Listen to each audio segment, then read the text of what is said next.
तो गाइस राइस्टार ने हमारे साथ बहुत बड़ा फ्रॉड किया है। पहले तो तुम ये वीडियो देखो।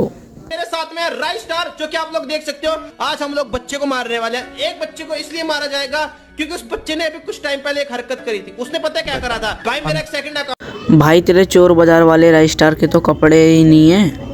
है, उस अकाउंट को ग्रुप से किक कर दिया। सो गाइस अभी हम लोगों ने एक चीज सोची है कि हम लोग गाइस इस अकाउंट को लॉग आउट करके हम लोग आने वाले अपने सेकंड अकाउंट से, मतलब जिस अकाउंट को किक करा गया था, और हम लोग करने वाले हैं आज मैच मेकिंग। स्पेशली राइस्टार को बुलाया मैंने खेलने के लिए। और वाइल्ड किंग भाई अपना बहुत प्रो प्लेयर है। एंड आप लोग देख भी सकते हो उसकी आईडी, जिसमें गाइस आप लोग देखते हो तो 11,000 लाएगा। बट बंदे के लाइक पे मजा ना, बंदे गेम प्ले और लेवल है भाई। और ये देखो मटक रहा है भाई, ग्रुप में खड़ा हुआ भाई। चलो मैं दूसरी आईडी से आ रहा हूँ और यहाँ पे मैं टीम कोड दे रहा हूँ राइस्टार।